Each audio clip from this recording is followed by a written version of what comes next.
quando eu cheguei na Pênus, economia eu sabia pouco, porque tinha feito a FRJ, né? O stalinista lá, não tem o que discutir. Eu acho que não deveria ser sentado para conversar na mesa dos adultos. O prefeito Eduardo Paes, eu acho que ele também fez parte dessa história nefasta. Chega na hora H, eu não pago, eu sou acionista, pago o banco, eu coloco lá um presidente que não me cobra, né?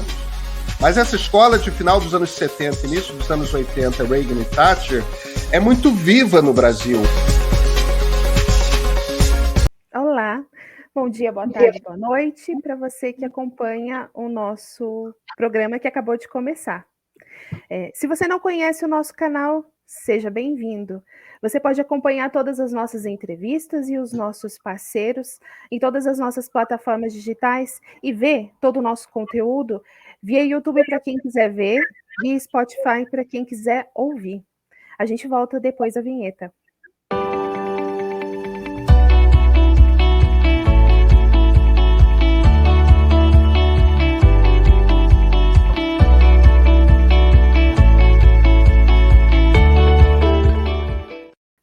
Na sabatina de hoje do Bem-Estar Capital, a gente recebe Alexandre Rocha de Moraes.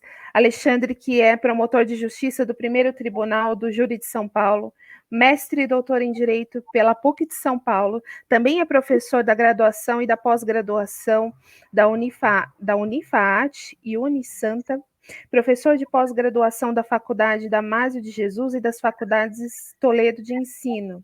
É coordenador também da pós-graduação de Direito Penal e Processo Penal da Toledo EAD.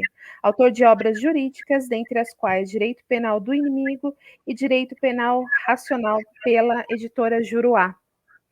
Compondo a bancada da sabatina de hoje, nós temos Gelson Almeida, que é mestre em História Econômica pela USP, Felipe Desoy Caraballo, mestrando em Ciência Política pela Universidade de Lender, e eu, Jéssica Lopes, jornalista pela PUC São Paulo. Em temas tão importantes e relevantes atualmente na sociedade, falar de polícia e de segurança pública é primordial nos dias de hoje, por isso a gente recebe Alexandre Rocha de Moraes. Alexandre, muito obrigado pela sua presença e por ter aceitado o nosso convite aqui no Bem-Estar Capital.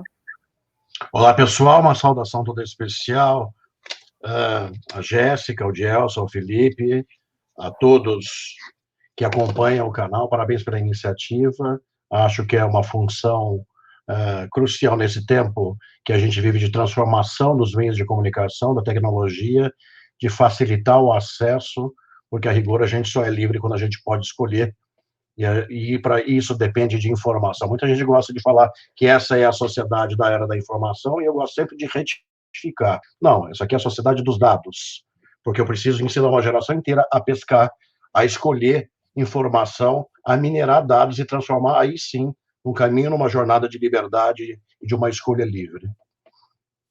Muito bem, isso eu também concordo plenamente, Alexandre.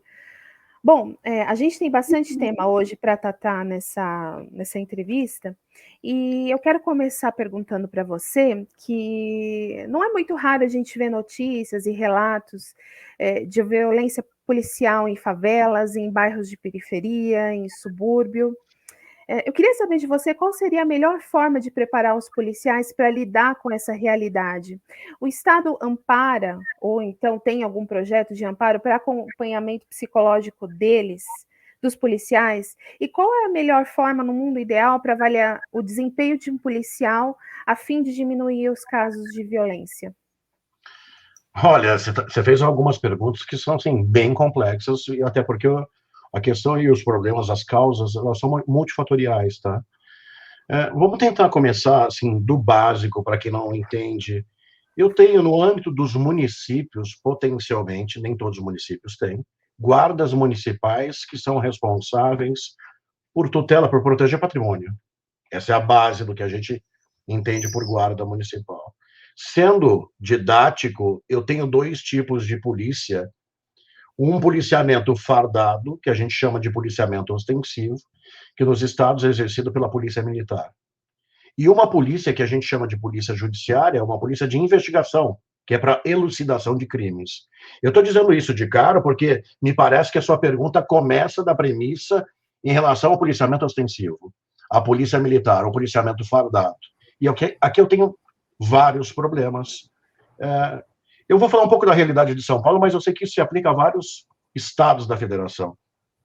E eu não digo isso simplesmente como estudioso, eu digo isso porque eu tenho orientandos, já orientei alunos que são oficiais ou foram militares ou ainda exercem como soldados, como cabos, como sargentos, etc.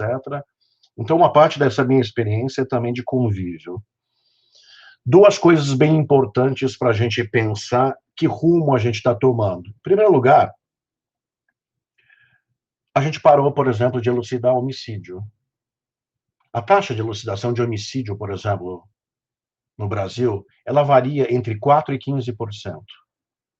Tem um nome específico, esse tipo de cifra, na criminologia, e ela é um sintoma. Ao lado disso, se a gente parar e olhar para a população carcerária brasileira e pensar quem a gente está prendendo, hoje o retrato da população carcerária brasileira é, prioritariamente, traficantes, assaltantes, roubo à mão armada, um ou outro furto, sobretudo quando o furtador é reincidente, ou seja, praticou mais de uma infração, crimes ligados à violência de gênero e violência contra a mulher, tomado genericamente em sentido amplo, violência doméstica, estupro, crimes de natureza sexual, ok? Esse é o perfil prioritário da população carcerária. Se a gente reparar o que aconteceu na década de 90 para o que aconteceu agora, aquilo que a gente chamava de FEBEM, menores infratores, hoje a gente chama no estado de São Paulo de Fundação Casa. Se a gente comparar o que era a cadeia feminina com a penitenciária feminina de hoje, e a população carcerária masculina de 90 para cá, tem algo em comum, um aumento substancial de traficantes. Eu estou dizendo que ninguém está discutindo isso em termos racionais, a gente está prendendo mais traficante do que elucidando homicídio. Isso são dois sintomas, assim, ninguém pode refutar isso no Brasil.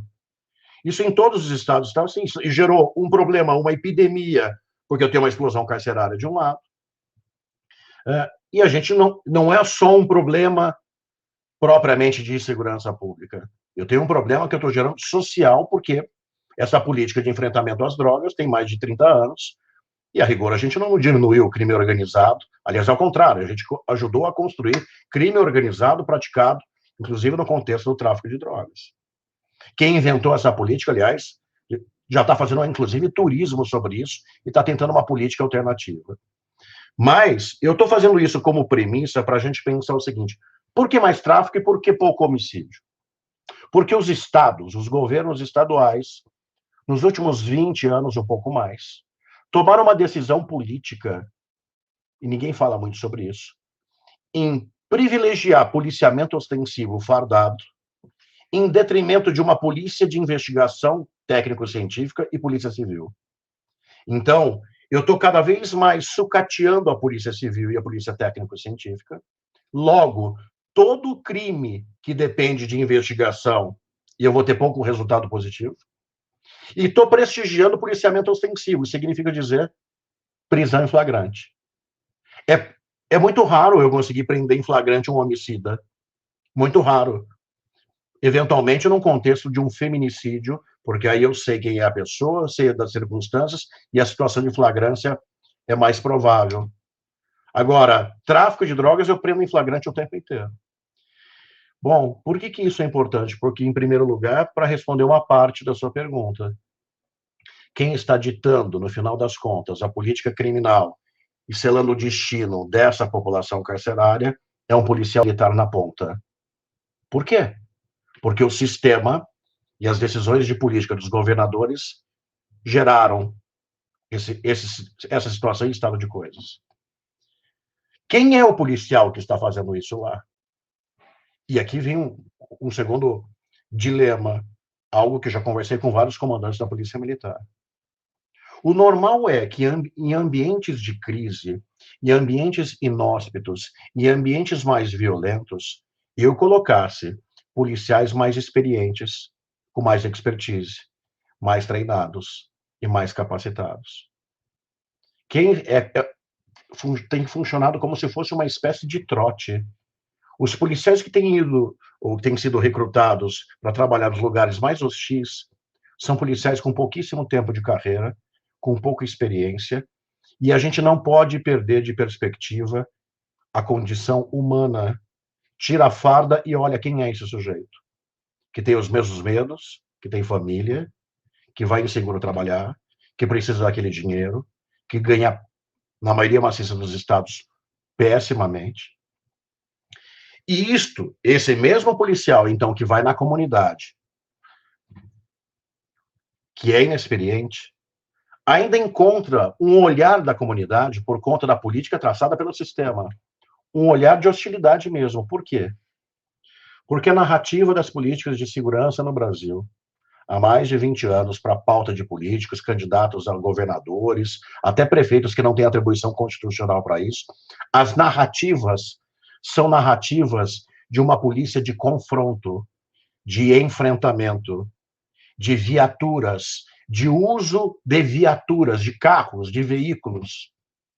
Isto é sentido pela comunidade como alguém que não pertence àquela comunidade, como alguém que traz algo de hostilidade, que é o conceito exatamente contrário de policiamento a pé comunitário, de UPAs, em que eu tenho uma integração do policial que deixa de ter um olhar de estranhamento e passa a conviver com aquela comunidade como se fosse pertencente àquela comunidade, ganha confiança, fideliza isso naquela comunidade e ele passa a ser um agente que recebe informação, porque o povo, que já sofre por déficit de política pública e por ausência do Estado, passa a confiar, dar informação e, de certa forma, até proteger esse policial. Quando eu vejo a polícia vindo, veja, nessas comunidades onde eu não vou falar ausência absoluta, mas em que eu tenho uma ausência sentida de políticas públicas básicas do Estado, onde se fomenta a milícia privada, Estado paralelo, onde a comunidade, muitas vezes, não é que ela é conivente propriamente com as organizações criminosas ou com as milícias, é que elas não conhecem uma outra alternativa, já que o Estado não dá o básico. Então, elas acabam aceitando esse estado de coisas, e quando vem o Estado, e o Estado só vem através do policiamento fardado, e tem vindo através desse rapaz, com 1 ou 2 anos de carreira, inexperiente, que também tem as suas idiosincrasias, inseguranças, etc., etc., eu estou diante de uma situação absurdamente complexa, e em que o tempo inteiro o Estado está correndo o risco de errar. Imagina quando um governador vira e fala de sniper e atirador de elite, quando outro governador fala em palavras de confronto. É esta mentalidade que eu estou incutindo quem está lá na ponta. E é desse jeito que quem está lá na comunidade lê como será o sujeito que virá em nome do Estado, supostamente para praticar isso, que é uma garantia individual e, ao mesmo tempo, um direito social que chama segurança coletiva, segurança pública. Então, assim, o problema é muito complexo. Mas, assim, eu estou dando alguns marcos que só isso já geraria uma reflexão. Em que momento que a gente decidiu que o tráfico é prioridade? Por que a gente prestigia mais policiamento ostensivo em detrimento de uma polícia de investigação e de elucidação de crimes de autoria desconhecida? Em que momento a gente achou que era adequado continuar com essa narrativa que em comunidades vulneráveis eu tenho que colocar gente que seja visto como um ambiente inóspito, hostil, etc., ao invés de um policiamento comunitário, criar organicamente o sentimento de pertencimento, etc. Essas reflexões a gente deveria fazer, porque a política de segurança e as narrativas no Brasil têm sido as mesmas, com esse mesmo tipo de modelo e práticas, há mais de 20 anos. Essa pergunta sua, ela traz uma reflexão para a gente, e é uma das perguntas que a gente ia fazer mais para frente, só que eu vou trazer ela para cá já para você fazer um gancho antes de passar para o Gelson, que é, levando tudo em conta esse aparato de coisas que precisa ser feito, e eu concordo plenamente sobre uma polícia mais científica, mais assertiva, eu queria saber de você como é que as forças de segurança pública lidam com grupos criminosos, organizações criminosas, que detêm o monopólio do crime organizado dentro e fora das cadeias.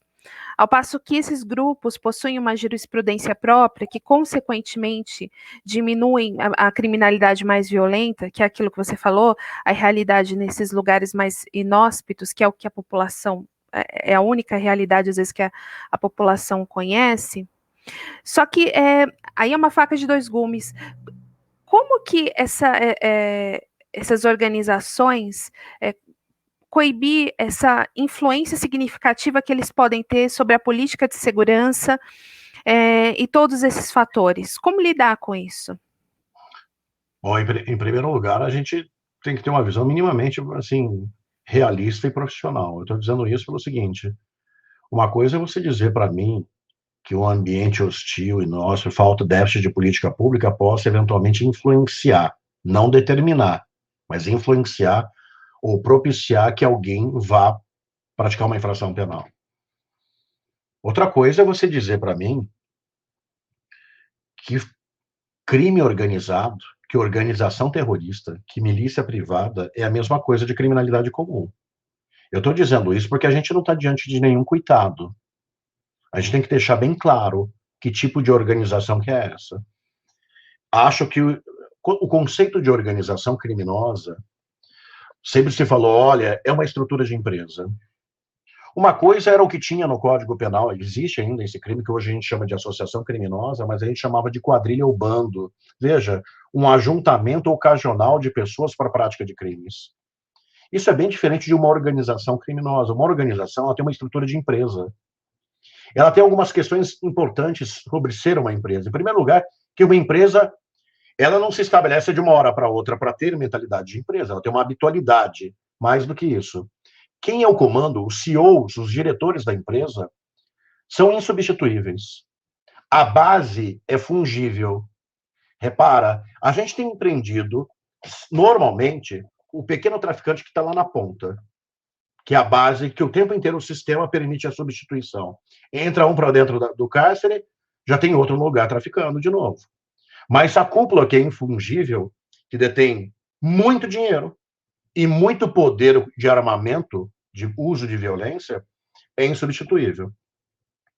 O crime, trabalhar sobre uma forma de empresa, com clara divisão de papéis e de tarefas, mais do que isso, lavando muito dinheiro, e mais do que isso. E aqui é uma premissa importante. Não existe crime organizado como se fosse um food truck. Não. Uma empresa funcionando como crime organizado pressupõe, no mínimo, conivência do Estado.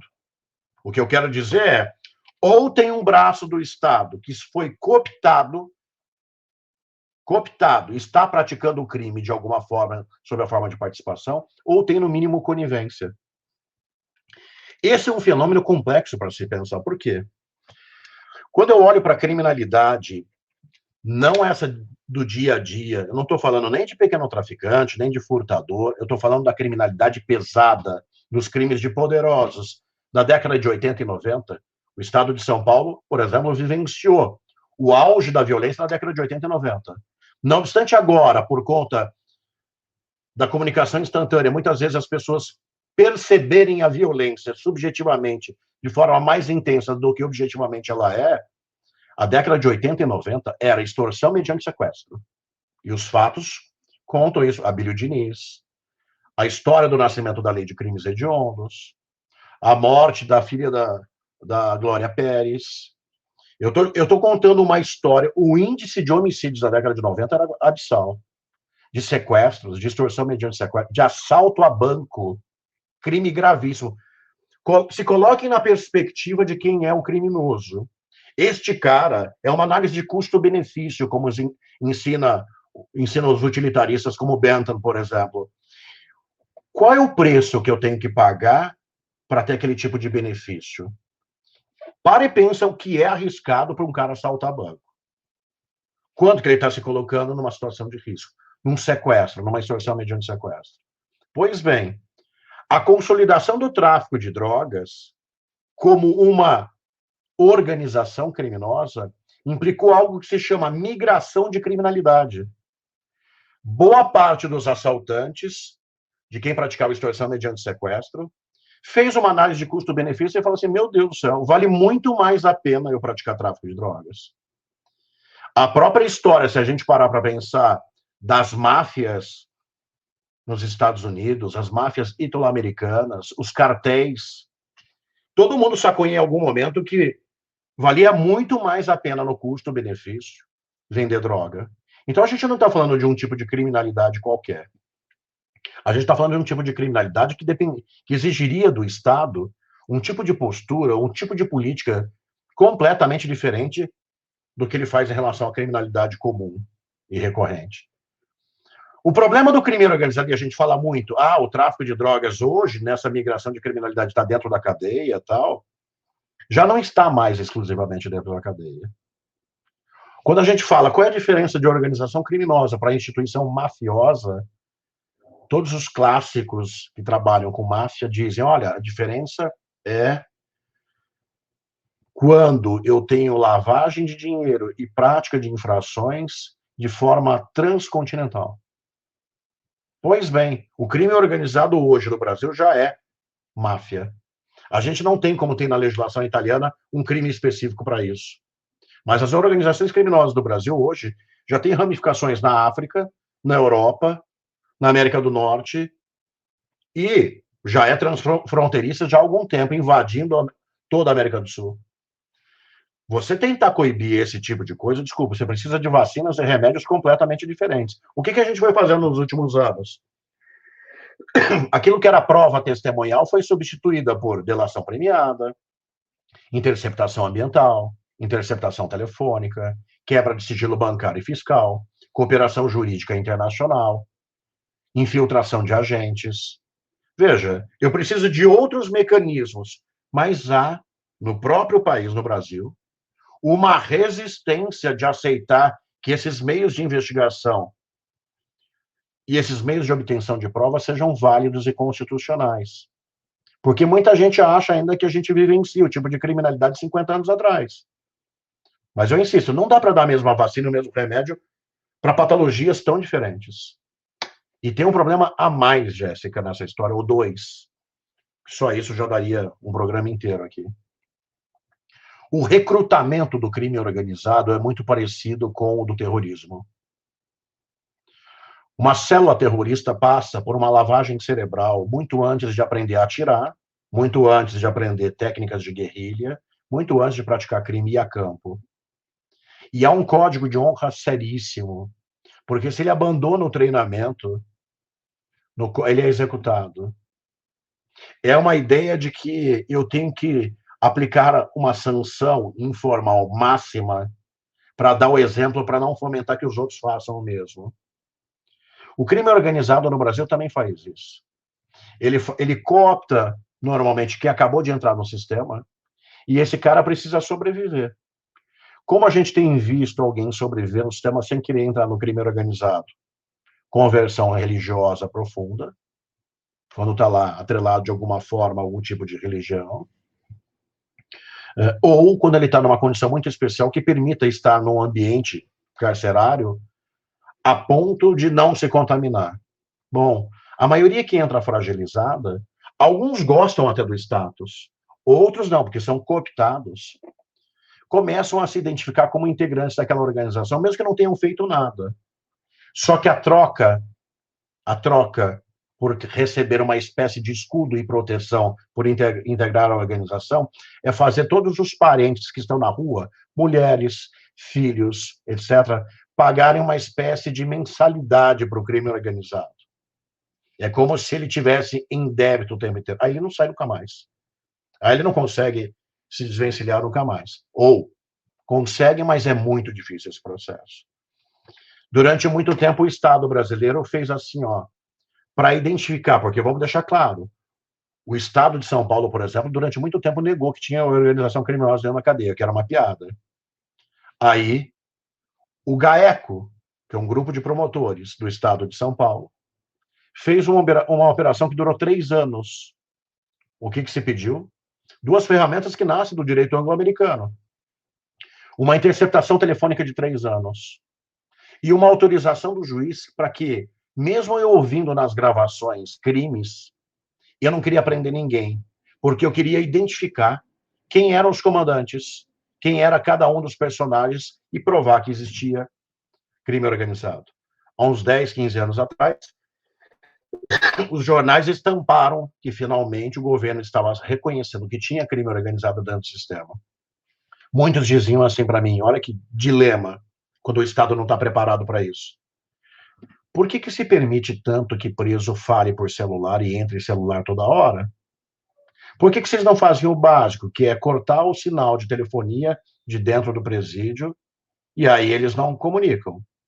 Por 2 motivos. Em primeiro lugar, porque o Estado não estava preparado e ele precisava dessas gravações e dessas conversas, até para montar a estratégia do que ia fazer.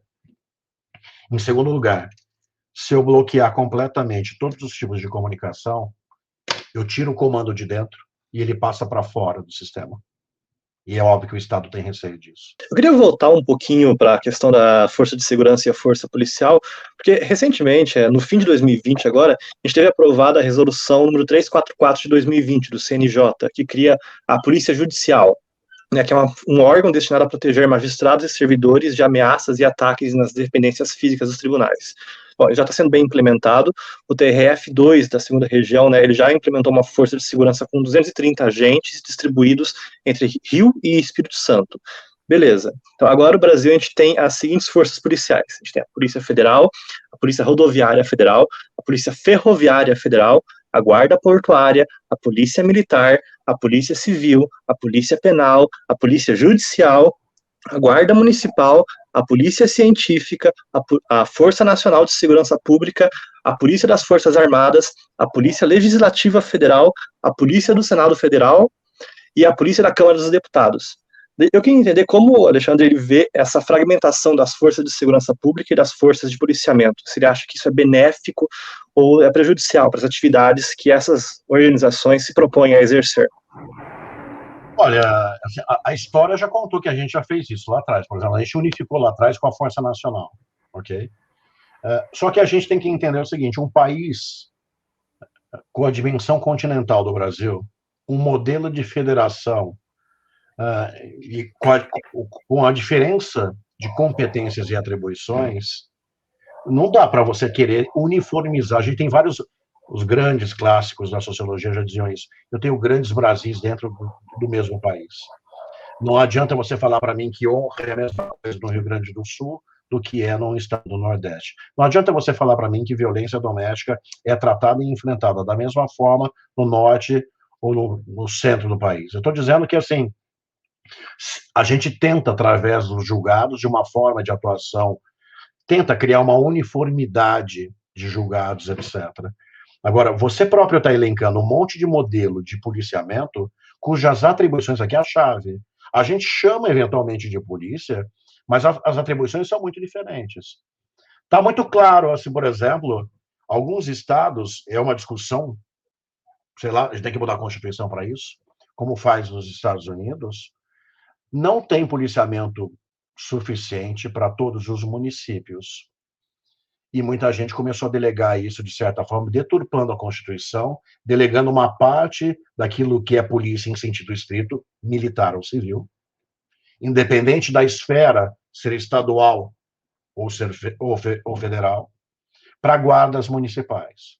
Está cheio de conflito hoje no Brasil em relação a isso. Mas se você reparar, outros países com a dimensão continental como o Brasil, passou a regionalizar e a municipalizar, assim, uma espécie de segurança pública, deixando esse encargo, por exemplo, para um prefeito municipal. Não é simples essa discussão. Isto especificamente que você fala do CNJ, quem faz hoje segurança de juízes promotores? A Polícia Militar. O que está por trás dessa definição do CNJ? O que está por trás é desonerar a Polícia Militar para fazer outras coisas do que ficar dentro de um fórum ou de um prédio do Ministério Público e abrir a possibilidade de ter uma unidade administrativa, um cargo próprio de polícia, que vai ter atribuições muito próximas de uma guarda municipal, mas para órgãos do sistema de justiça do Estado. No fundo, eu acho que isso é para onerar menos. Então, assim, é evidente que isso causa confusão e discussão para quem trabalha na área, imagina para o povo. Mas o que eu acho que é a essência que a gente deveria discutir não é o nome que a gente dá, é que tipo de atribuição ou o que cada uma delas pode fazer. Porque o que a gente vê muito é usurpação de função de um órgão para outro órgão. O que a gente vê muito, e o que falta, que eu acho que é o mais importante, Gelson, é a gente discutir mais, e eu como cidadão quero ter o direito de saber isso, quais são os protocolos de atuação para aquela unidade que eu chamo de polícia, para eu saber até onde ele pode ir, o que ele pode fazer, quando passa desse limite, o que é abuso, o que é criminoso, o que é excesso, o que tem que ser punível. O que a gente discute muito pouco no Brasil são os POPs, os procedimentos operacionais padrão. E tem pouca transparência e divulgação disso no Brasil. Então, um cidadão americano, por exemplo, em vários estados, ele sabe que quando um policial chega e ele está dentro no volante do carro, e ele faz a advertência de mão no volante, e se o cara não faz, ele faz a segunda advertência, já há um POP que foi endossado pelos julgados, pelos precedentes judiciais, que autoriza disparo de arma de fogo sem discutir excesso, desde que ele cumpra o ritual de alertar 3 vezes sob pena de ser excesso.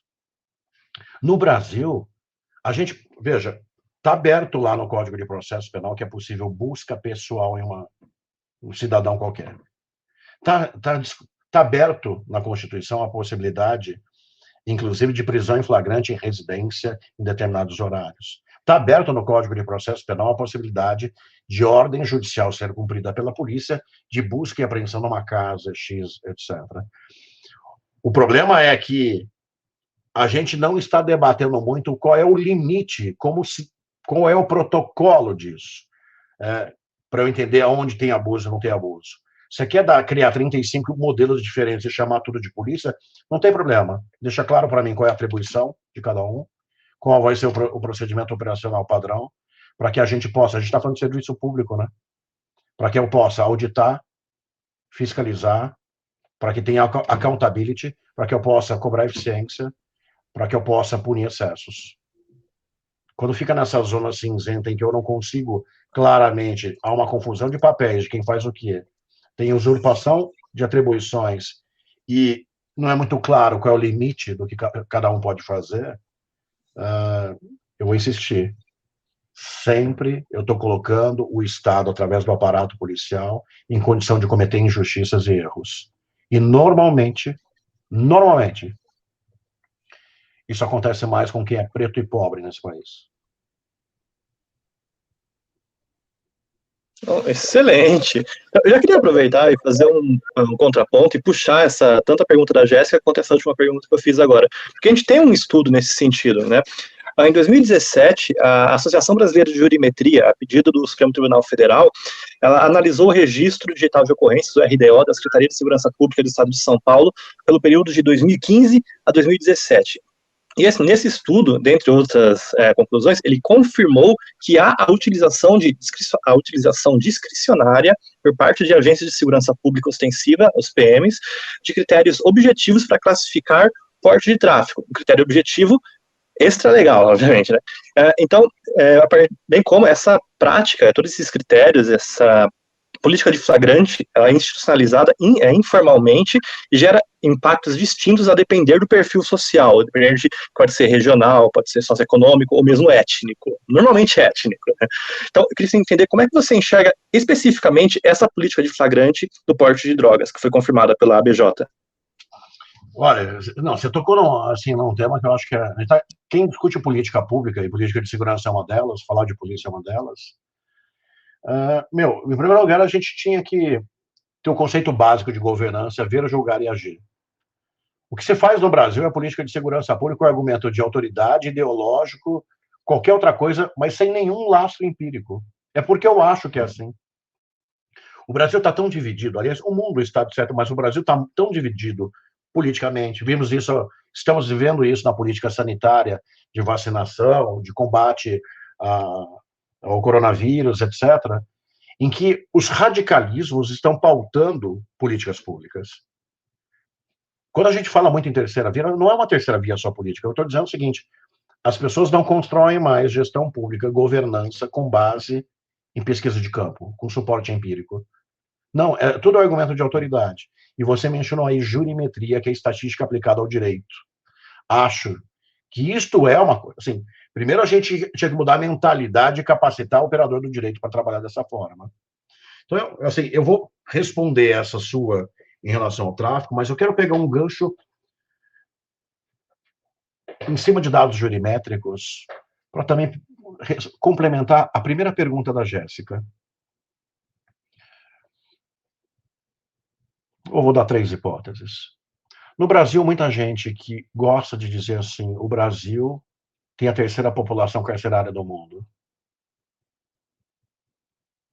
Se você acha que isso é uma verdade, então você tem que acreditar no presidente da República quando ele diz que o Brasil é o 4º que mais vacinou. Vocês estão entendendo onde está a sacada aqui ou não? Eu não posso falar de estatística quantitativa e absoluta sem levar em consideração a população. Eu vejo que a gente vacinou muito pouco e ainda continua morrendo muita gente, porque eu tenho que tomar número de vacinados pela população.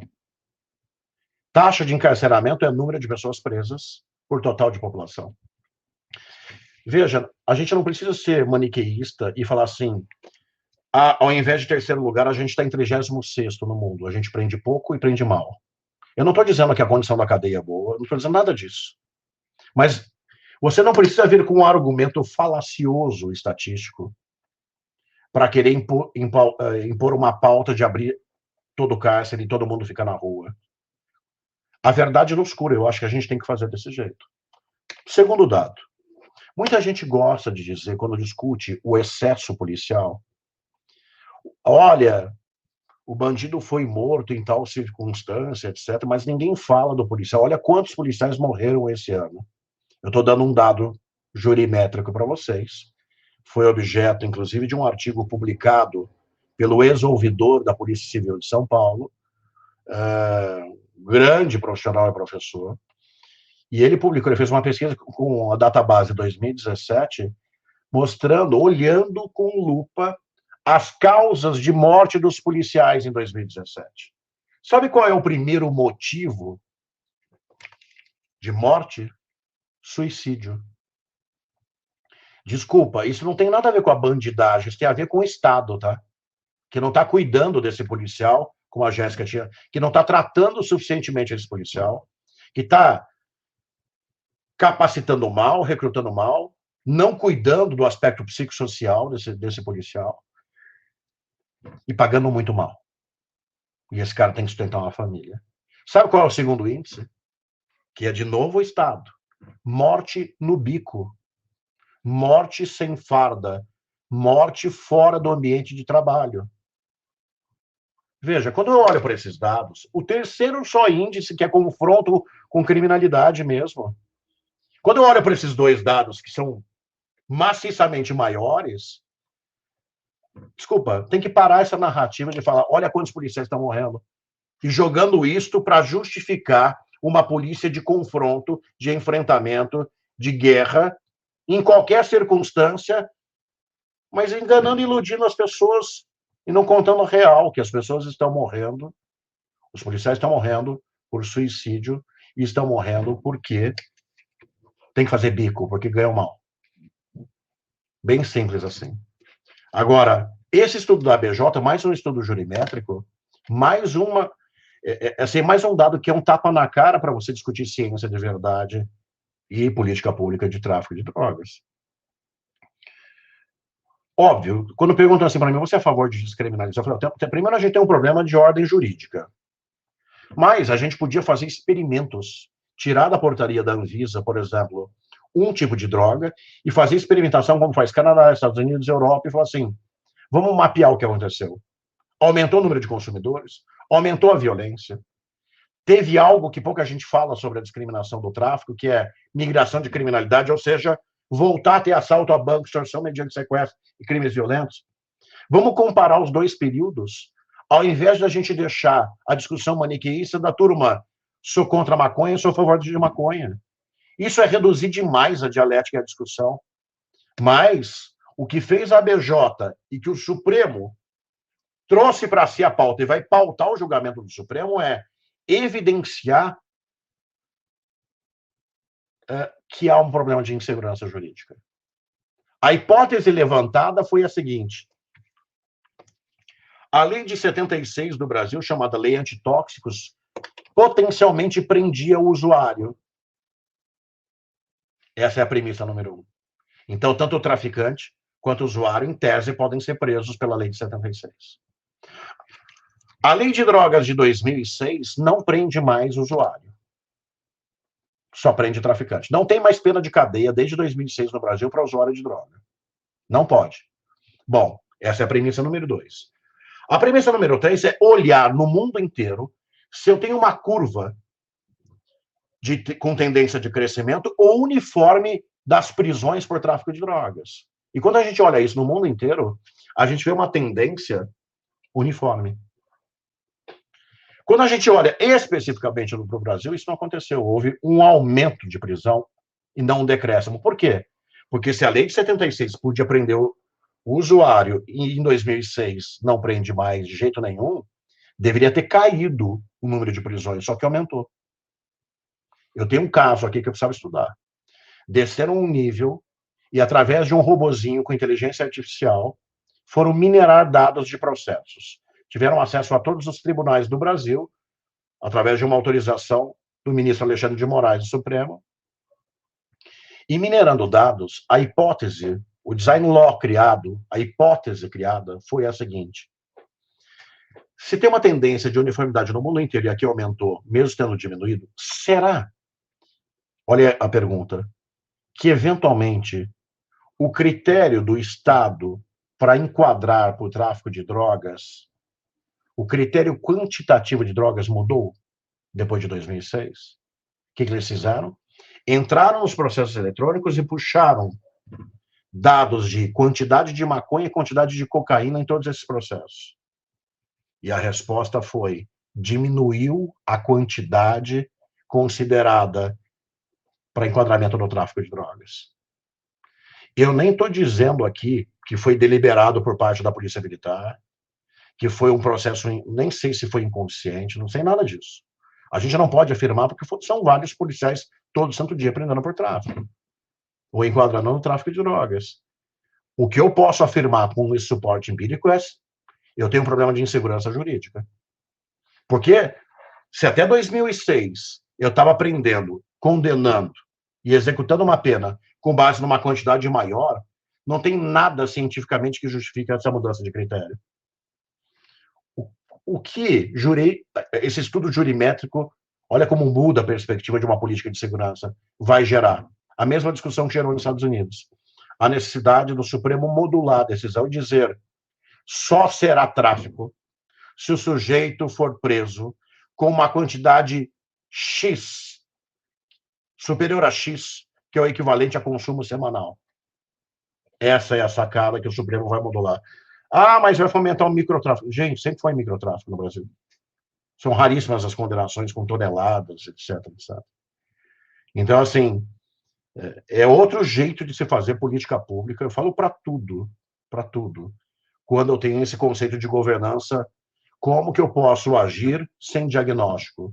Como que eu posso fazer um juízo de valor de qual é o melhor caminho em termos de política pública sem o diagnóstico, sem pesquisa de campo, sem olhar para o fenômeno de segurança pública e criminalidade com uma visão multidisciplinar? Desculpa, há um erro histórico. Eu estou falando aqui, o Gelson não, mas eu estou falando com a jornalista, com um sociólogo, e assim, vamos deixar claro, criou-se no Brasil durante muito tempo uma prepotência da comunidade jurídica de achar que com a lei e a aplicação da lei a gente podia dar resposta a todos os fenômenos de criminalidade. Desculpa, o crime é, antes de tudo, uma disfunção social. Outros profissionais dariam, talvez não, com certeza, em muitos casos, respostas que implicariam prevenção, e repressão com menor custo social e menor custo econômico. Mas a gente insiste ainda no modelo histórico de muito mais repressão, de muito mais simplesmente aplicação de lei, de qualificar a pessoa como bandido, etc., etc., simplesmente porque na sentença está colocado isso lá. É muito difícil falar isso para juízes, promotores, profissionais do sistema de segurança, porque a gente está no automático. Foi massificada o trabalho na área de segurança pública, está todo mundo, ninguém tem tempo de respirar e pensar assim, por que eu estou fazendo isso? Qual é a lógica do que eu estou fazendo? Aonde está a utilidade do que eu estou fazendo? E essa é uma reflexão, todo mundo deveria parar um pouquinho e falar assim, vamos repensar o modelo? Então, Alexandre, a minha próxima pergunta vai mais ou menos de encontro com essa última fala que você teve, que era exatamente tratar a pessoa que cometeu o crime como inimigo. Então, no Brasil é comum você ver as pessoas, tanto na internet quanto na rua, ter esse certo ódio com bandido. Então, e inclusive a própria palavra bandido já carrega uma certa carga emocional. E o assunto nos últimos dias foram exatamente as bodycams da Polícia Militar de São Paulo. E para especialistas em segurança pública e parte da população, a medida veio em boa hora e traz um respiro de responsabilidade institucional. Contudo, há aqueles que, como o Eduardo Bolsonaro, que dizem que as câmeras vão só vão investigar, vão só punir o policial, em palavras dele. Voltando para a questão, essa questão fala um pouco mais sobre direito penal do inimigo, que é um assunto que você reconhece muito bem, inclusive você foi o primeiro a trazer isso para a academia aqui no Brasil. E você poderia dizer que é possível dizer que, diante da polêmica das bodycams, parte do Brasil almeja adotar esse direito penal do inimigo? Eu quero separar essa conversa em duas fases diferentes, ok? Porque quem inventou essa expressão, a rigor, a primeira vez que foi usada tem mais de 100 anos. Não é um tema recente. É que ele ganhou repercussão numa discussão na Alemanha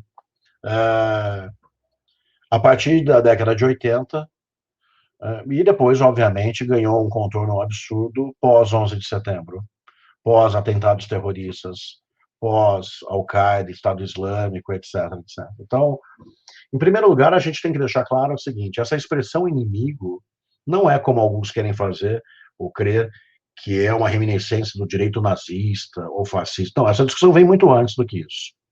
Tá? Óbvio que essa expressão é pejorativa. E é óbvio que uma parte, como esse senhor que foi mencionado por você, utiliza em termos de etiquetamento e generalizando todas as formas de criminalidade. É evidente que a maioria maciça da polícia é de gente decente. Então, o bom policial vai se adaptar e se acostumar a trabalhar com câmera, e isso tem que ser obrigatório.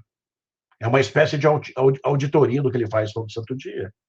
Mas isso vai dificultar. Então, você vai ser treinado e vai se adaptar para tornar transparente o que você faz. Muda os protocolos de atuação, muda a capacitação e treinamento.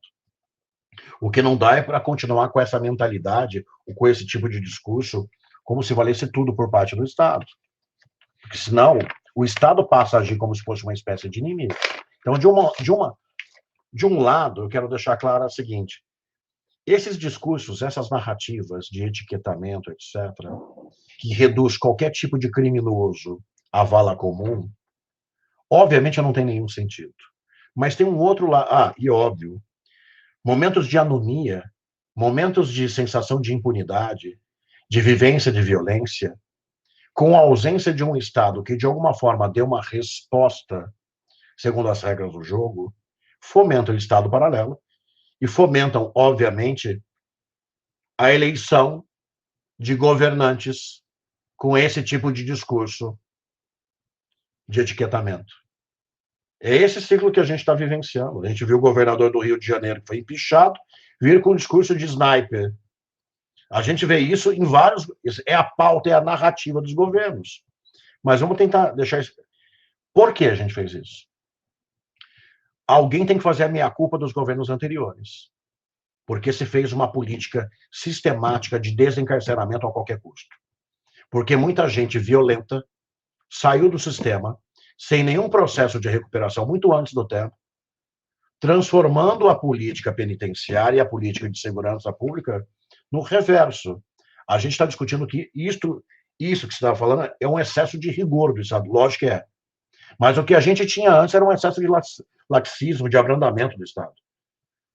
Assim, criando um ambiente para essa percepção de anomia e de impunidade. Este é um lado da história. Agora, o paradoxo de um direito penal de inimigo é o que eu vou colocar agora, Felipe. Fora essa sua leitura que está perfeita, eu tenho um dilema que não é só do Brasil.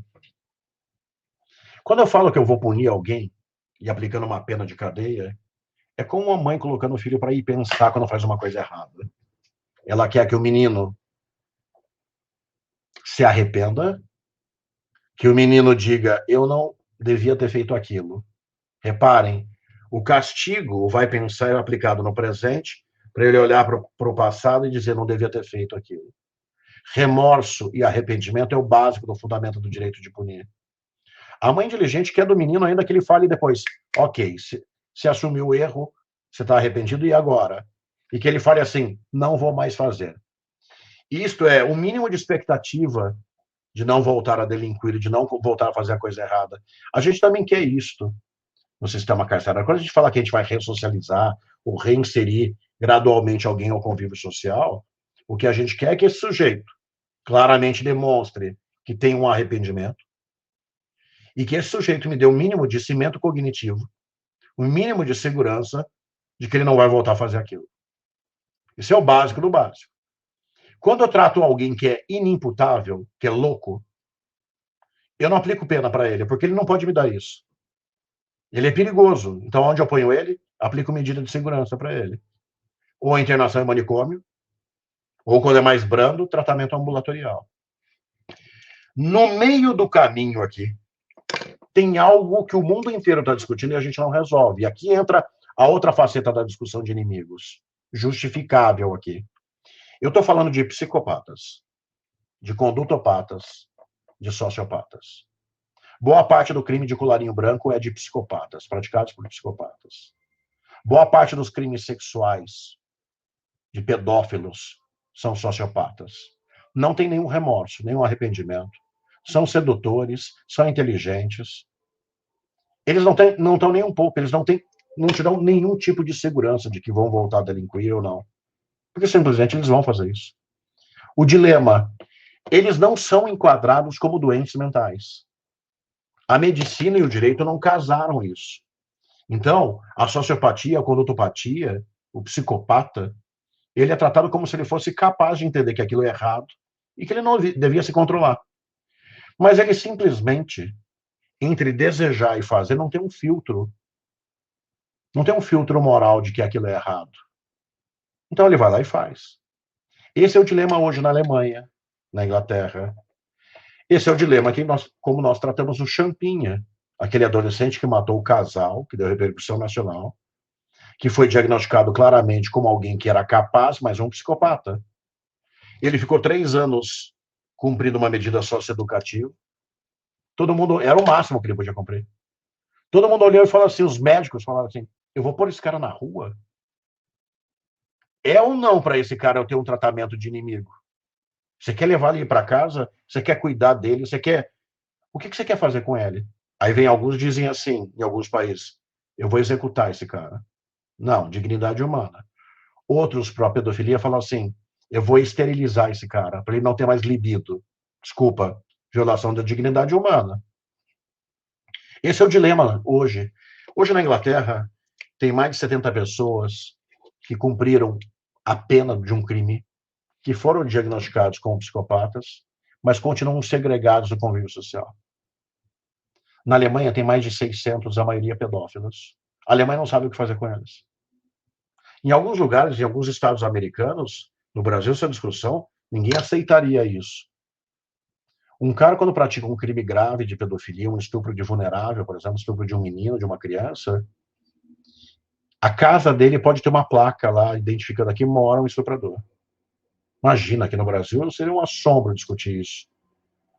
Agora, eu estou colocando não o que diz este parlamentar, que é reduzir a coisa e tratar todo mundo, entre aspas, de forma etiquetada como bandido, e fortalecer um discurso de Estado, em que o Estado sempre vai abusar e errar. Não, eu estou dando o dilema, porque eu tenho um tipo de criminalidade, sim, que eu não sei o que fazer. Boa parte dos terroristas, dos criminosos organizados, dos criminosos sexuais, e uma parte considerável do crime de colarinho branco é praticado por psicopatas. Então, a gente fica tentando achar o que eu estou fazendo com esse cara. No fundo, eu estou só me vingando através do Estado. Se ele não tem remorso nem arrependimento, eu estou simplesmente retribuindo o mal que ele fez, como sociedade a gente deveria refletir. Que pena que eu dou para ele, se é para ser a mesma pena ou não do que os outros. Alexandre, então, mas ainda persistindo um pouco no assunto das bodycams, saindo um pouco mais da polêmica que o Eduardo acabou trazendo e levando mais para bodycams em si, a gente observou que o fenômeno da letalidade caiu rapidamente. Como você enxerga esse fenômeno de queda da letalidade por parte da PM e quais que outros benefícios o uso das bodycams podem trazer além da dissuasão da violência policial? Olha, assim, eu sempre fui defensor dessa ideia, mas eu acho que o universo populacional, ou seja, o tempo de uso ainda é muito pequeno para a gente ter qualitativamente um resultado. A gente precisa de mais tempo de utilização para poder afirmar isso. Mas é uma coisa bem simples, assim, está escrito até no artigo 37 da Constituição. Toda atuação da administração pública deve ser pautada por transparência e eficiência. Assim, quanto mais eu torno público o que eu estou fazendo, é evidente que situações excepcionais, inclusive de criminalidade, serão tratadas de forma excepcional. E aí, nesse caso, eu justifico quando não uso. Agora, situações corriqueiras e recorrentes, o bom policial vai estar protegido com a câmera filmando. Por quê? Porque do outro lado tá cheio de criminoso que adora alegar, e eu já vi de tudo em 24 anos sendo promotor. Inclusive forjar que foi violentado pelo policial, que teve abuso do policial. O bom policial, ele não pode temer isso, porque ele está sendo protegido. Está tudo explícito ali. Agora, quem está acostumado com um tipo de mentalidade policial, acho que aqui vale um registro para quem está assistindo aqui, buscar saber o que é. Método Giraldi. Isso, assim, historicamente, esse método que foi construído no âmbito do Estado de São Paulo, antes de tudo, é uma mudança de cultura. A ideia de que tudo se resolve com confronto, com invasão, com tiro, com bomba. Mudar esse conceito de polícia para o conceito de uma polícia que negocia. Mudar o conceito de uma polícia que acha ou vislumbra o outro como suspeito para alguém que aprende a verbalizar. Mudar a cultura de morte justificada em qualquer circunstância para o uso de armas não letais. Mudar a cultura de sacou, tem que atirar, com procedimentos alternativos menos letais. Eu estou citando alguns exemplos aqui, isso faz parte daquilo que se chama método Giraldi da polícia, de treinamento de capacitação da polícia. Eu agregaria a ideia de policiamento comunitário, de policiamento a pé, etc. A câmera, desculpa dizer, não era da tecnologia, desculpa, é o básico do básico para cumprir aquilo que está no 37. Transparência e eu poder cobrar efetividade e eficiência na prestação de um serviço que é público. Porque é exatamente disso que a gente está dizendo. Todos aqui somos subscritores por adesão daquilo que Rousseau nos ensinou como contrato social. Ok. Eu era livre completamente, eu aceito a regra do jogo. Mas tem um limite isso, hein? Você quer cercear minha liberdade até que nível? Você quer abusar? Eu abri mão, como vítima em potencial, da minha arma e estou te dando Estado. Mas eu quero saber como você usa a arma. Eu estou te dando um mandato através do voto para isso. Então, assim, situações excepcionais podem ser tratadas de uma forma excepcional, mas é evidente que o monitoramento vai permitir coibir todo tipo de acesso.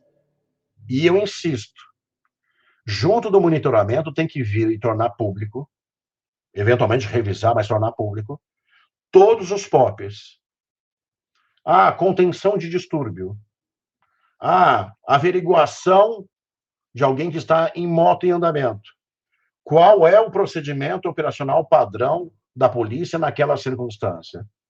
Quanto mais eu filmo, mais eu torno público o POP, duas coisas, ou os procedimentos, eu consigo ver quando tem abuso, eu consigo ver o que tem que mudar como uma política de capacitação, treinamento, etc.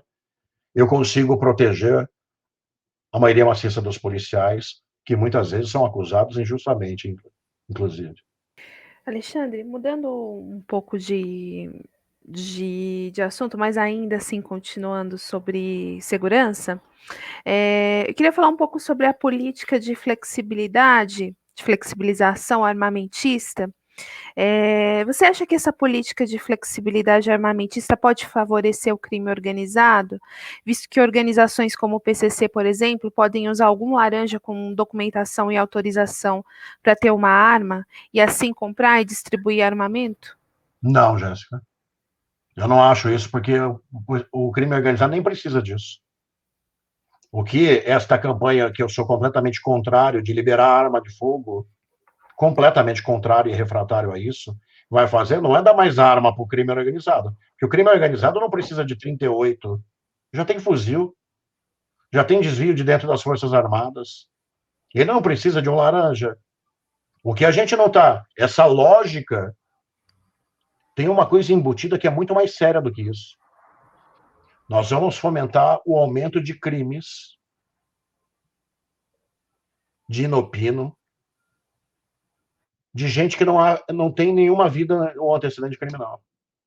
Veja, nos Estados Unidos, eles vieram de faroeste. A ideia da Confederação Americana foi assim, os estados se unem, mas tem algo que veio como direito natural, antes de aceitar as regras do jogo, que é todo mundo tem o direito à arma de fogo. O Brasil era arco e flecha, a gente não veio com essa conversa. A cultura de arma no Brasil sempre foi proibida, ainda que fosse contravenção penal.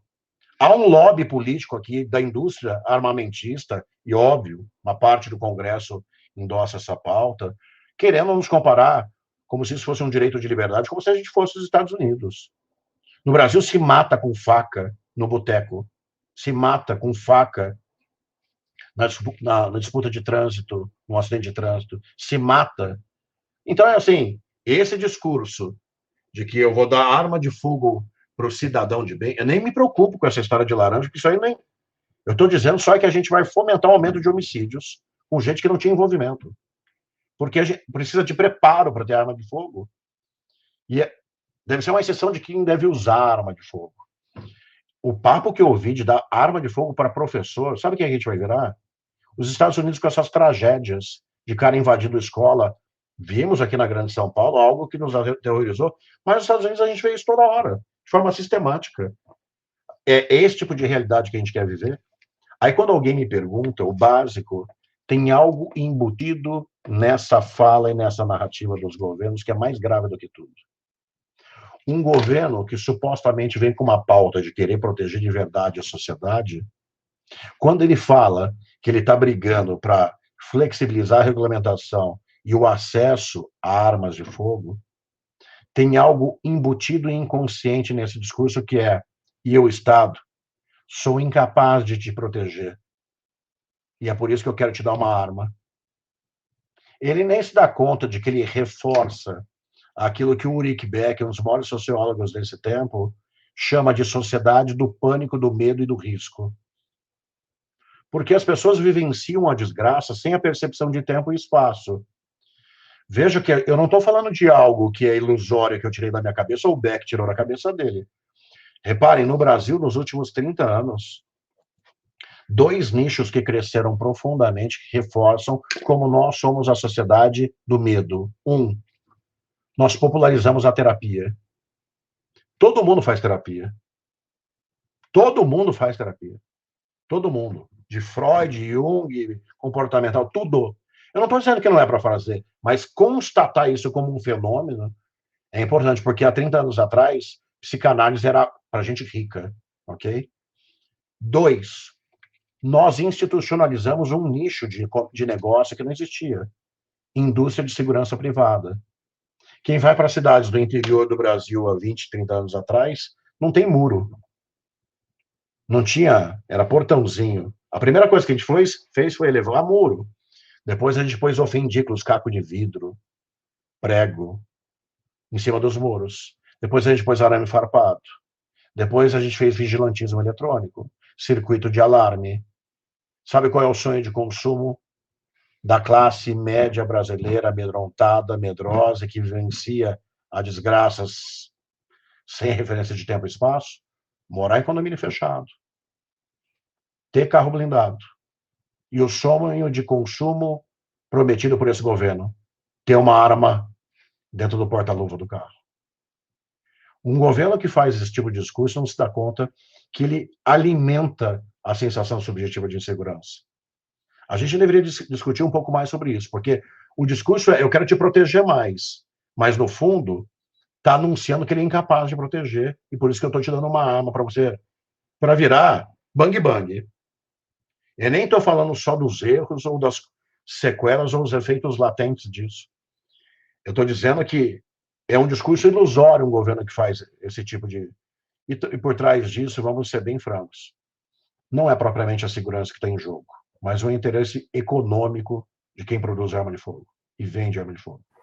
Mas então, Alexandre, o Sistema Único de Segurança Pública foi instituído em 2018 e tinha por objetivo a integração de esforços das forças policiais e órgãos de segurança, bem como a consolidação de bases de dados e planejamento estratégico, além de instituir objetivos e metas de avaliação. Na sua opinião, como tem funcionado a implantação do Sistema Único? Muito timidamente ainda. Em primeiro lugar, porque é um conflito de interesses. Veja, eu estou diante de modelos de polícia completamente distintos, né? A hierarquia, o fardamento, a cultura militar, com outro tipo de polícia, que é a polícia civil, polícia federal, etc., de investigação. Aquilo que lá atrás fez sentido com a União, com a Guarda Nacional, porque a base do que a gente está dizendo é: eu preciso de uma integração, de interoperabilidade, de troca de dados, de acesso à informação, porque não tem sentido o crime ser organizado, parece um jargão, e é um jargão. E o Estado, com modelos de polícia distintas, com a mentalidade anacrônica de as pessoas terem monopólio da informação e não querer dividir com outro parceiro do Estado, desculpa, a gente fica gastando uma energia andando em paralelo, quando a gente podia estar unindo forças. Então, assim, para implementar um projeto como esse de verdade, eu preciso, em primeiro lugar, uma mudança cultural. E isso depende de vontade política. Em segundo lugar, a gente precisa de uma coisa meio básica, que é as pessoas terem acesso à informação. Então, assim, a Polícia Civil tem que ter acesso, obviamente, ao que está sendo produzido de investigação aberta ou pelo reservado da Polícia Militar. A Polícia Federal, eu estou dizendo de compartilhamento. Já é difícil por conta dessa mentalidade histórica do Brasil de não querer fazer a troca de informação e achar que isso é sinônimo de status ou de autoridade, que a informação seria poder. Só que agora, Felipe, especificamente, o mundo inteiro está discutindo, e o Brasil agora especificamente está discutindo, algo que é um dilema da interoperabilidade e de tornar concreto e efetivo, por exemplo, uma atuação mais integrada, etc., que é a Lei Geral de Proteção de Dados. E assim, a gente vai ter que enfrentar esse dilema e deixar bem claro, porque a gente está falando basicamente de dados sensíveis, que tem todo um sigilo muito específico, e que para ter acesso a isso tem um monte de protocolo, etc., etc., etc. Ainda uma zona que vai entrar em vigor as sanções, ainda uma dúvida, sinceramente, de quanto que isso vai ou não afetar. Você tem que pensar em sentido lato, não é só o aparato policial em sentido estrito. Porque no âmbito de uma investigação, eu pego dados da Receita, estadual, da Receita Federal. Eu posso precisar de dados específicos de relatórios de inteligência do COAF, de relatórios de inteligência da ABIN, de uma estratégia, dependendo do tipo de criminalidade, de investigações próprias do Ministério Público. Então, assim, a gente está num dilema sobre a regulação jurídica, o limite, a extensão da LGPD. E, assim, óbvio que a gente precisa discutir isso, porque muito abuso tem sido praticado, inclusive mudou a criminalidade, né? Assim, além de você não ter mais muito liberdade de tomada de decisão, porque tem sempre o algoritmo direcionando sua vida, pautando sua vida e o entorno da sua vida, imagina o que significa isso em termos de segurança pública ou de uma política pública, mas, ao mesmo tempo, isso pode inviabilizar investigações. Então, assim, eu insisto que a ideia é muito boa de você gerar interoperabilidade e um sistema único ou de uma atuação integrada. São Paulo teve a experiência disso por ocasião da Copa do Mundo, das Olimpíadas, de um gabinete. Veja, a ideia em si, o conceito em si já era uma sala de solução de crises, em que eu tinha um agente de cada tipo de polícia, um membro do MP, trabalhando no mesmo ambiente, porque é o básico do básico. Aqui, quando eu começo a trocar informação, acabo com essa mentalidade anacrônica. Mas, insisto, nesse momento a gente tem um dilema para enfrentar o limite da regulação jurídica da Lei Geral de Proteção de Dados. Felipe. Pronto, agora sim. Obrigado. Desculpa, tem um problema técnico aqui. Então, uma parte legal de falar com o Alexandre, mano, é que ele está no Ministério Público há mais de 20 anos. Ele pegou toda uma trajetória institucional de desenvolvimento, né, do Ministério Público, das forças de segurança. Isso está bem presente na retórica dele, na forma como ele descreve como os sistemas funcionam. Aí uma pergunta que eu queria fazer agora é mais relacionada a como se desenvolveu a instituição do Ministério Público nos últimos 20 anos. Porque a gente percebe agora que o Ministério Público tem uma competência concorrente com a da Polícia Civil para investigação. Isso não é algo novo, né? Isso começou no ordenamento jurídico brasileiro em 2009, com o HC 91661, depois foi reforçado em 2015 com o RE 593727. Então, eu queria falar um pouco sobre, eu ia perguntar um pouco sobre essa discussão de autonomia de investigação e de concorrência de capacidade de investigação, porque o que a gente vê hoje é um quadro nacional onde uma polícia civil, ela é velha, ela é mal institucionalizada e ela tem uma forte incidência de práticas de corrupção. E o Ministério Público, ele também tem alguns excessos que a gente critica abertamente várias e várias vezes. Então eu queria entender como ele vê essa dialética, essa atuação dual de investigação. Eu vou fazer propaganda de um livro, tá? Uhum. Pegando o gancho no final, não é livro meu, mas um gancho final do que você falou sobre a Polícia Civil. Eu acabo de lançar esse livro. Eu prefaciei esse livro. Ele está escrito sobre a forma de um romance. Um amigo que é magistrado em São Paulo, que está hoje lotado numa vara criminal, mas foi 8 anos escrivão de polícia e 12 anos delegado de polícia na capital, ok? Quem leu sabe, porque eu falo isso para todo mundo, isso aqui vai virar uma série, vai virar filme, porque mesmo romanceado, trocado os nomes, respeitados e inspirado em histórias reais.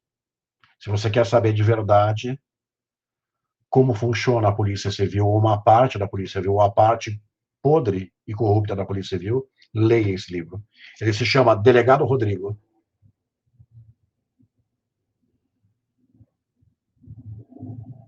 Tá aí, até eventualmente convidar o André para falar com vocês sobre isso. O Ministério Público, em primeiro lugar, não concorre com a polícia. Acho que é um conceito errado. Porque aonde está a origem do Ministério Público poder corrigir? Está num dispositivo da Constituição Federal que fala que o Ministério Público tem o poder, dever, de controle externo da atividade policial. Então, esse é um conceito que, de cara, deveria indicar que a investigação por parte do MP, ela é subsidiária e não concorrente.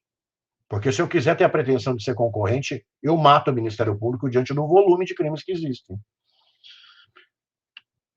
Tem uma coisa, uma autocrítica que eu sempre faço em relação ao MP, porque vários colegas muito voluntariosos foram criando, desenvolvendo técnicas de investigação, e a gente tem muita coisa para mostrar. O próprio caso do que eu contei sobre o GAECO explicitar aquilo que o Estado negava, a existência do crime organizado, é um caso de sucesso. E a gente tem tantos outros aí. Mas algo que eu sempre critico no MP, e me fala, olha, os colegas precisavam fazer reflexão sobre isso, é que tipo de modelo de investigação que nós temos que fazer? A gente tem que fazer um modelo de investigação parecido ou similar ao que faz a polícia? Porque eu acabei de mencionar, em relação à polícia militar, o método Giraldi é uma tentativa de um novo modelo de policiamento ostensivo. A gente não tinha que estar discutindo uma doutrina, uma teoria de investigação do Ministério Público? O Gelson lembrou lá atrás, eu já propus essa discussão dentro do MP. Se o MP quer investigar e parte da investigação precisa de policiamento, os GAECOS, por exemplo, deveriam não usar a polícia militar ou a polícia civil e ter uma polícia própria quando se trata de investigação que envolve agentes do Estado. Porque ninguém serve a dois senhores. É bem simples assim. O Felipe levantou a questão aqui sobre a dificuldade de ter uma integração, etc, etc. Mas em casos excepcionais e sensíveis, eu preciso do sigilo. Porque quando eu estou falando de policiais que cometem crime, é um tipo de criminalidade de criminoso que, desculpa dizer, vale aqui a expressão bandido, tá? Porque ele tem conhecimento, ele tem poder, ele tem capacidade de intimidar, e ele usa da lei ou da licitude para praticar o ilícito, ou das regras do jogo para praticar o que é ilegal. Não é fácil coibir o crime praticado por policial, muito difícil. Grupo de extermínio, crimes de corrupção, e eu falo isso porque eu já vivi isso muitas vezes. A sociedade brasileira, ela é muito mais simpática quando eu tenho crime praticado contra a policial em relação a condenar o criminoso, tá? E eu não estou dizendo que não é para condenar, óbvio que é. Mas se há um pecado na discussão do Brasil de como esses discursos radicais maniqueístas fizeram mal para o país, é que ninguém deveria coisificar nenhum policial e ninguém deveria coisificar um criminoso ou uma vítima. Bem simples assim. A condição humana e dignidade humana é um super princípio, é fundamento da República, um objetivo nosso crucial e que pertence a todos de uma forma indistinta. Então, em primeiro lugar, Gelson, eu acho que o MP não discutiu qual é o modelo, que tem que ser suplementar, subsidiário e não propriamente concorrente. Em segundo lugar, tem que discutir qual é esse modelo e quais são os limites de atuação. Por quê? Porque quanto mais o Ministério Público faz, ainda que excepcionalmente, investigações, veja a nova lei de abuso de autoridade. Mais promotores e procuradores da República devem também estar sujeitos à transparência, à fiscalização e responder pelo abuso de autoridade e por seus excessos. É evidente que a gente tem assistido no Brasil, depois da ação do Mensalão e depois da Lava Jato, eu nem estou dizendo aqui que foi tudo perfeito e que não teve erros, eu não estou dizendo isso. Eu só estou dizendo que criou-se no Brasil um ambiente propício muito similar com o que aconteceu na Manipulite, na Itália, como contragolpe da aristocracia e da burguesia, que historicamente, com uma cultura patrimonialista, dizia: não é todo mundo igual, não. Não é todo mundo igual, não. Eu não vou ser tratado que nem pobre e preto. Da mesma forma como aconteceu na Itália, está acontecendo no Brasil e está todo mundo assistindo. Atitudes para manietar a investigação, mudança na lei de improbidade, mudança da lei de abuso de autoridade, cerceamento de prerrogativas de investigação, como se a gente quisesse voltar, ó, sempre foi assim e vai continuar sendo assim. A Itália, por lei, institucionalizou a prática de corrupção depois da Operação Mãos Limpas. Quem é da Itália diz e verbaliza: a Itália se tornou, na Europa continental, o país mais corrupto, porque, como um contragolpe daquela tentativa de investigação, que pode ter tido erros, aquilo permitiu institucionalizar um estado de coisas, de corrupção, e assim, é muito difícil você frear isso. Nós estamos exatamente nesse ponto da história aqui. A gente está tentando praticar a isonomia no banco dos réus, dos investigados, porque essa é a feição da Carta Constitucional de 88, mas nesse momento a gente está sofrendo um tipo de resistência. O Ministério Público tem que fazer uma meia-culpa? Tem que fazer em relação a ter muito claro os seus procedimentos, sua doutrina, sua forma de fazer investigação, o modelo do que investigar e o que é prioridade de investigar, e não qualquer coisa que ele tenha que investigar. E também, obviamente, é sempre preciso cortar na própria carne, porque ninguém tem a gestão da moral. Ninguém, nenhum juiz, nenhum promotor, pode ser o dono da moral. Não. O juiz e o promotor, por mais idealista que ele seja, ele trabalha em nome da sociedade, a serviço da sociedade. E, portanto, ele tem que prestar conta sempre. Bom, a gente está assim, caminhando já para o final da sabatina. Alexandre, eu queria fazer a última pergunta falando o seguinte: há um debate amplo sobre descriminalização das drogas. Muito se vê na opinião pública pessoas a favor da legalização e da descriminalização. Eu queria saber de você qual que é a sua visão desse assunto e que impacto isso teria no combo, não só na descriminalização, mas também nos fatores sociais, educativos e socioeconômicos dessa descriminalização e dessa legalização. Olha, assim, tudo que a gente falar é conjectura. E eu vou dizer por quê. Todo mundo que defende posição A e B é argumento de autoridade, etc. Por quê? Ah, mas eu vim em outro país. Bom, aqui não é o Uruguai, aqui não é a Holanda, aqui não é o Canadá, aqui não é o estado do Colorado. Então, assim, a primeira coisa que a gente deveria fazer é aceitar humildemente um experimento. E fazer o diagnóstico a partir daquele experimento. O que eu estou querendo dizer é o seguinte: ok, façamos o teste, eventualmente, com alguma droga não muito letal, tiramos da portaria da Anvisa e a gente vai medir se teve migração de criminalidade. Porque, vamos ser bem francos, gente, o crime organizado, se acabasse, se fosse possível juridicamente acabar com o tráfico de drogas, e o governo começasse, ou não, olha, economia de mercado, como faz os Estados Unidos, ou o governo plantando maconha, como faz o Uruguai, de uma forma muito equivocada, porque o tráfico aumentou no Uruguai, mesmo legalizado. Porque como ele não consegue absorver a demanda, óbvio que eu tenho mercado paralelo não regulamentado.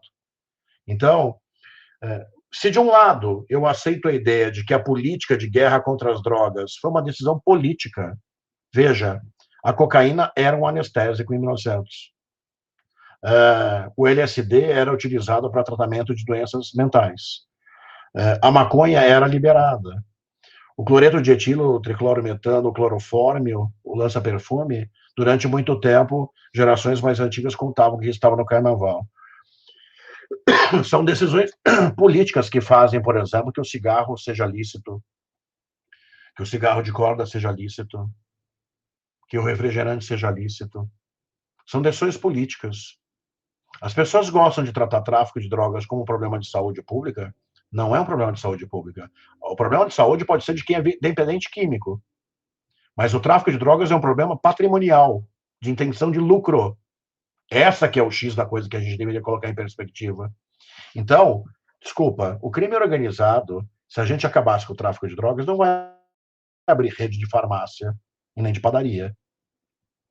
Nós temos que ter maturidade para ter uma discussão como essa. Eu acho que a gente tem que fazer um experimento, porque a política de guerra contra as drogas não surtiu efeito, a gente fomentou o crime organizado, está todo mundo enxugando o gelo, e eu deveria tentar uma política alternativa. Agora, cravar que esta é a solução, a gente tem que conviver com migração de criminalidade, aceitar como uma sociedade madura que é possível ter outros crimes violentos e se vale a pena ou não isso. Ver até que ponto vai ser a regulação jurídica do Estado e como ele vai lidar com isso para fazer economia de mercado, como está fazendo nos Estados Unidos, deixando a iniciativa privada numa competição que paga tributo, etc., etc., mas a gente se discute muito isso sobre a cannabis sativa, que é a maconha. mais grave do que a discussão da maconha hoje no Brasil é jovens de classe média consumindo de forma indiscriminada droga sintética, que é alterada em laboratório o tempo inteiro. E ninguém está falando muito disso. Muitos morrendo em pronto-socorros, como ninguém conta que ingeriu. Pessoas estão sendo medicadas e interação medicamentosa matando alguém, sei lá, causa mortes, ataque cardíaco, insuficiência respiratória.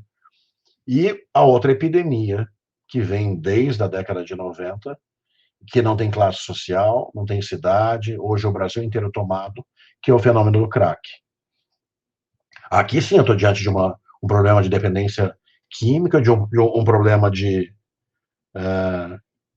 que é predominantemente um problema social, mas predominantemente um problema de saúde pública. Agora, quem vende o crack, quem vende a droga sintética, esse sujeito tem intenção de lucro. É uma questão de patrimônio, é uma questão de empreendedorismo ilícito. Então, eu tenho que pensar com muita maturidade os prós e os contras, a história de descriminalizar, etc. Ver, julgar e agir. Fazer política pública com governança significa dizer, eu preciso, para tomada de decisões racionais, equilibradas, serenas, sem argumentos de autoridade, o mínimo de diagnóstico possível. Rompendo todos os juízos a priorísticos, tirando fora todos os preconceitos para poder fazer isso. Então, a gente deveria fazer, como outros países fazem, uma experimentação muito localizada e avaliar depois, comparando o período antes e depois, e deixar esse debate, porque, assim, com todo respeito, esse debate tinha que estar no parlamento e não no Supremo. Esta é a ideia do princípio democrático. A discussão deveria estar... Eu não votei em ministro do Supremo. Eu não votei em um magistrado. Eu voto num deputado, num senador, e eu renovo meu voto de tempos em tempos. E essa é a base da democracia representativa. Não obstante eu entender que o Supremo muitas vezes tem boa vontade, boas intenções em relação a essa pauta, e eu sempre digo, o bumerangue da história volta para a tua cara.